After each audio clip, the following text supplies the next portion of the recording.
Hello students. तो पिछले video में हमने मासिक धर्म, प्लेसेंटा, जनन स्थल, यौन जनित बीमारियां, इन सब के बारे में पढ़ा था। अब इस वीडियो में, जो कि इस अध्याय जीव जनन कैसे करते हैं, इसका अंतिम वीडियो है, यानी कि 10वां भाग। इसमें हम इस लेसन के बचे हुए टॉपिक्स को कवर करेंगे, जिसमें हमें पढ़ना है जनसंख्या के बारे में और परिवार नियोजन के बारे में पढ़ना है। तो पहले हम बात करते हैं जनसंख्या विस्फोट। तो जो जनसंख्या विस्फोट की बात करेंगे, तो जनसंख्या विस्फोट में पहले हम जनसंख्या समझ, जनसंख्या है क्या। तो किसी निश्चित भूभाग पर निवास करने वाली एक ही प्रकार की प्रजाति को जनसंख्या कहते हैं। जैसे किसी जगह पर इंसान की जनसंख्या अलग हो गई, कुत्तों की अलग हो गई, गाय की अलग हो गई, भैंस की अलग हो गई। तो किसी भी निश्चित भूभाग पर निवास करने वाले एक ही प्रकार के जीवों की संख्या को हम जनसंख्या कहते हैं। तो जनसंख्या विस्फोट क्या है? जब जनसंख्या आवश्यकता से अधिक हो जाए, इसी कहते हैं जनसंख्या विस्फोट। तो जनसंख्या विस्फोट भारत का एक बहुत बड़ा मुद्दा है, क्योंकि जनसंख्या विस्फोट के कारण, अधिक जनसंख्या के कारण भारत में बेरोजगारी, गरीबी आदि हो रही है। तो जनसंख्या विस्फोट को समझना बहुत जरूरी है। इसमें हम ये समझेंगे कि जनसंख्या विस्फोट के कारण क्या है, फिर इससे क्या क्या हानि है और इनके निवारण। तो 3 बात समझेंगे। पहला कारण, दूसरा इनसे होने वाली हानियां, और तीसरा निवारण, कि कैसे बचा जाए। तो इन 3 के बारे में हम बात करेंगे। तो पहली बात करते हैं कारण। जैसे जनसंख्या कारण क्या है? अब जनसंख्या के कारण, जैसे मतलब एक कारण ये हो रहा है कि पुत्र की लालसा। अब अधिकतर लोगों को बेटा चाहिए, और बेटा के चक्कर में बहुत सारी बेटी हो जाती है। ये जनसंख्या कारण है। फिर अज्ञानता। अब यौन शिक्षा का ज्ञान सभी को होना जरूरी है, लेकिन यौन ऐसा शब्द है जिसका नाम लेने में ही लोगों को शर्म महसूस होती है। तो ज्ञान तो अलग बात है। तो यौन शिक्षा ज्ञान लोगों को नहीं, अज्ञानता है। तो अज्ञानता के कारण भी अधिकतर जनसंख्या बढ़ रही है, क्योंकि लोगों को ज्ञान नहीं। फिर अंधविश्वास। तो अंधविश्वास भी एक कारण है जिसके कारण की जनसंख्या बढ़ रही है। लोगों में अंधविश्वास बहुत ज्यादा है, ढोंग बहुत ज्यादा करते हैं। ढोंगियों के चक्कर में उल्टे सीधे काम करते हैं, जनसंख्या बढ़ाते हैं। तो अंधविश्वास भी एक कारण हो गया। सरकार की विफलता। अब सरकार की कमी भी। अब सरकार क्या है कि जैसे कि सरकार ने नियम बनाया था, हम दो हमारे दो। अब कानून बनाया तो गया, पर कानून बनने से नहीं मतलब, कानून को लागू भी करवाना पड़ता है। तो बनाने में तो बहुत सारे कानून बनते रहते हैं। तो सरकार की कमी है कि सरकार कानून बनाती है पर उनको लागू नहीं करवा पाती है। तो ये भी कारण है। फिर मनोरंजन के साधनों की कमी। जैसे कि जो गरीब वर्ग, अब उनके पास मनोरंजन के अधिक साधन नहीं है, क्योंकि उनके पास उतना धन नहीं है कि मनोरंजन के साधन खरीद सके। तो उनका एक ही मनोरंजन होता है, यौन सुख। इसी कारण वो जनसंख्या पे जनसंख्या बढ़ाते जाते हैं। फिर सामाजिक कारण है। अब जैसे लोगों की सोच ये है कि हमारे ज्यादा बच्चे रहेंगे तो हमारा एक दबदबा होगा गांव में या इलाके में, दबदबा हो, घर में ज्यादा लोग रहेंगे, कोई झगड़ा होता है, समाज में कुछ होता है तो सभी लोग हेल्प करेंगे। ये भी एक घटिया सोच है। तो मतलब ये बहुत सारे कारण हैं, यानी कि खुद की लालसा हो गया, अज्ञानता, अंधविश्वास, सरकार की विफलता, मनोरंजन के साधनों में कमी, सामाजिक कारण, और भी बहुत सारे कारण हैं जिन कारणों से जनसंख्या दिन ब दिन बढ़ती जा रही है। यानी जो भारत की जनसंख्या है वो लगभग 1.5 अरब हो गई है, इसी सब के कारण। यानी कि हम ये कह सकते हैं कि अगर अब जब जनगणना होगी तो चीन से भारत आगे हो सकता है। अब हानियां, जनसंख्या विस्फोट से हानि क्या है? सबसे मेन अशिक्षा ये हानि भी है।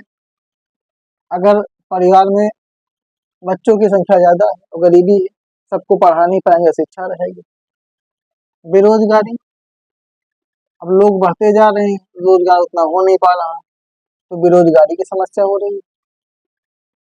फिर इलाज, अब गरीबी है, खाने को हो नहीं पाता, अब बीमार हो गए तो इलाज कराने की समस्या, क्योंकि ज़्यादा संख्या है, सबको इलाज नहीं करवा पाएंगे।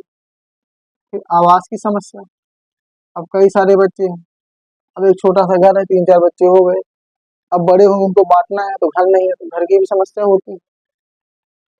तो समस्या पे समस्या बढ़ती जाती है। अब जितना हम बात करेंगे बहुत सारी समस्या हो जाएंगी। तो ये जो सभी समस्याएं हो रही हैं, ये सब जनसंख्या विस्फोट के ही कारण हो रही है। अब भोजन से उत्तम भोजन की बात कर लें, अब चाहते हैं अच्छा खाएं, और बहुत सारे लोग हैं अच्छा खा नहीं पाएंगे, तो उत्तम भोजन की समस्या हो जाती है। ये भी हानियां ही हैं। तो इससे बात करें, बहुत सारे पॉइंट बना सकते हैं कि इससे मतलब कि जनसंख्या बढ़ने से क्या क्या नुकसान हो रहा है। अब निवारण की बात करें कि कैसे मतलब क्या क्या किया जाए जिससे कि जनसंख्या वृद्धि ना हो। अब जैसे कि सबसे मेन बात तो ज्ञान है, यानी यौन शिक्षा। तो लोगों को यौन शिक्षा के प्रति जागरूक किया जाए, इन लोगों को बताया जाए कि यौन शिक्षा क्या होती है। लोग जब समझेंगे तो इससे काफी फर्क पड़ेगा। फिर परिवार नियोजन क्या होता है कि परिवार में सदस्यों की संख्या को सीमित करना। अभी इसको इस टॉपिक को अभी डिटेल पढ़ेंगे कि परिवार नियोजन की विधियों को अपनाया जाए, इससे जनसंख्या रुक जाएगी। फिर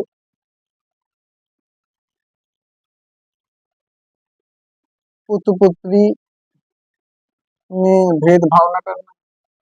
जैसे लोग क्या करते हैं कि भेदभाव करते हैं, उनको पुत्र ही चाहिए, तो पुत्री के चक्कर में बहुत सारे पुत्र हो जाते हैं। लेकिन अगर उनके मन में यह आ जाए कि पुत्र पुत्री समान है, तो अगर पुत्री होती है तो पुत्र के बारे में सोचेंगे नहीं। तो ये भी एक पॉइंट है जिससे जनसंख्या वृद्धि को रोका जा सकता है समझदारी के साथ। और सरकार की नीति, सरकार को अपनी नीतियों का पालन करना चाहिए, यानी जनसंख्या निवारण कानून को अच्छे से लागू करवाना चाहिए। फिर अंधविश्वास से दूर रहें। तो अंधविश्वास से विरक्तता होनी चाहिए, तो अंधविश्वास से दूर रहेंगे तभी जाकर हम कुछ कर सकते हैं। तो इससे बहुत सारे पॉइंट्स हैं। तो इसमें हमने ये पढ़ा कि जनसंख्या क्यों बढ़ रही है, इनसे नुकसान क्या क्या हो रहे हैं, और जनसंख्या को रोकने के उपाय क्या। अब इसमें हमने जो पॉइंट की बात की, परिवार नियोजन। परीक्षा में जनसंख्या विस्फोट से ज्यादा इंपॉर्टेंट टॉपिक परिवार नियोजन, ये बहुत आता है। तो परिवार नियोजन के बारे में बात करते हैं। इसका स्क्रीनशॉट लेना चाहे ले सकते हैं। तो शुरू करें। परिवार नियोजन क्या है कि परिवार में मतलब कि परिवार के कल्याण के लिए परिवार में बच्चों की संख्या को सीमित रखना, यही परिवार नियोजन कहलाता है। इसे कहते हैं फैमिली प्लानिंग। तो परिवार को नियोजित करना ताकि अधिक संख्या न रहे, तो एक बेहतर जीवन मिल सके, परिवार नियोजन। तो परिवार नियोजन की दो विधियां होती हैं। कुछ है अस्थायी विधियां, जिन्हें कहते हैं टेम्परेरी मेथड्स।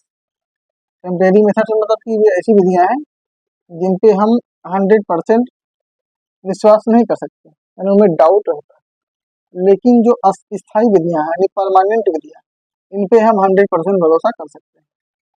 हम दोनों प्रकार की विधियों के बारे में पढ़ेंगे।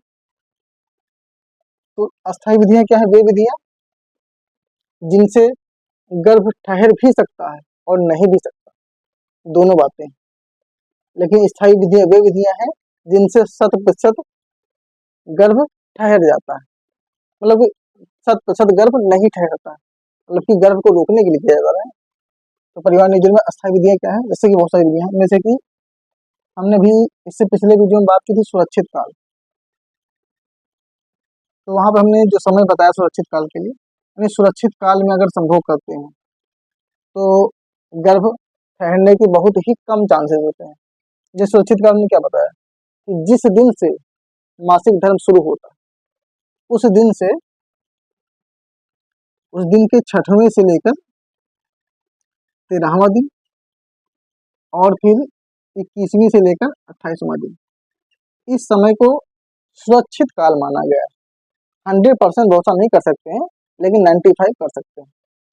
तो इस दौरान यदि संभोग किया जाता है तो जो गर्भ है उसके ठहरने की संभावनाएं बहुत ही कम होती है। दूसरा, संयम। स्वयं पर संयम होना चाहिए। अगर स्वयं पर संयम है तो कुछ करने की जरूरत ही नहीं, यानी स्वयं पर कंट्रोल रखें।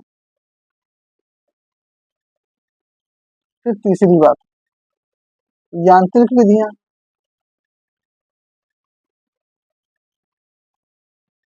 यांत्रिक विधियां यानी कुछ यंत्र होते हैं जिनके सहायता से गर्भ ठहरने को रोका जाता है। जैसे कि इसमें एक लूप आता है, जिस लूप का नाम है कापर्टी।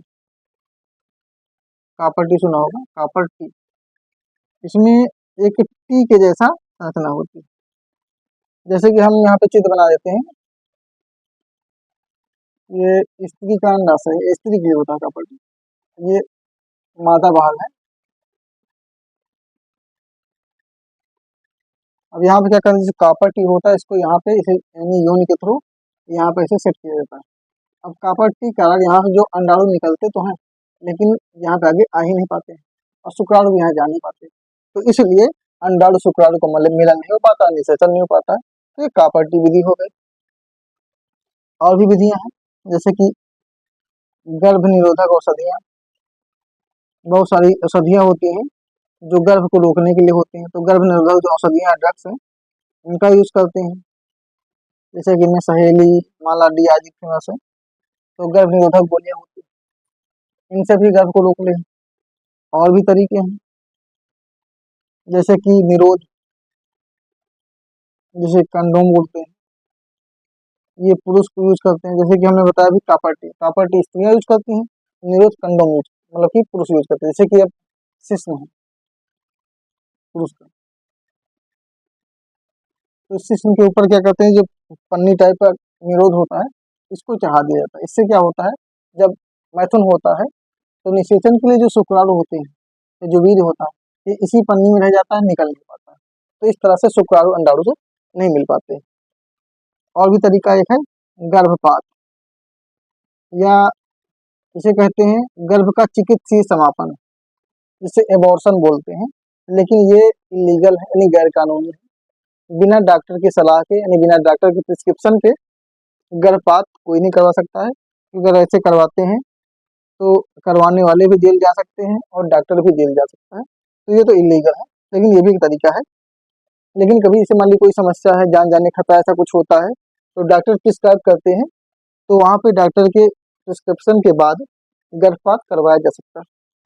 ये हमने कुछ अस्थायी विधियां बताई। सुरक्षित काल, जिसमें संभोग करने से कम चांसेस होते हैं। संयम बनाकर रखना, यांत्रिक विधियां जैसे कापर्टी और भी तरीके होते हैं। फिर गर्भ निरोधक औषधियां होती हैं जिनके सेवन से गर्भ ठहरने की संभावना बहुत कम होती है। फिर निरोध का यूज करते हैं और गर्भपात करवा सकते हैं। ये तो हो गई अस्थायी विधियां, पर सबसे इंपॉर्टेंट है स्थायी विधियां, जो परीक्षा में बहुत ही आती हैं। स्थायी विधियां दो होती हैं, एक होती है नसबंदी और एक होती है नलीबंदी। तो नसबंदी पुरुषों में होती है और नलीबंदी स्त्रियों में होती है। नसबंदी को इंग्लिश में कहते हैं वैसेक्टोमी और नलीबंदी को कहते हैं ट्यूबेक्टोमी। अब देखिए इसके लिए बात करते हैं, शुक्राणु की बात करते हैं। मतलब कि मनुष्य का जो जिससे मानिए वृषण है, और वृषण से यहाँ पे अधिवृषण होता है, यहाँ से शुक्रजन वाहिनी निकलती है जिसमें शुक्राणु जाते हैं। अब जैसे कि शुक्राणु यहाँ से निकलते हैं, नसबंदी में क्या है, इस शुक्रजन वाहिनी काट दो। अब काट के इनको अलग अलग कर दिया। अब क्या है कि यहाँ से शुक्राणु बनेगा, बन के आगे जाएगा, लेकिन यहाँ पे रुक जाएगा। अगर रास्ता बंद, तो रास्ता बंद तो शुक्राणु आगे जा ही नहीं पाएगा। इस प्रकार से जनन कर नहीं पाएगा, विसर्जन कर नहीं पाएगा।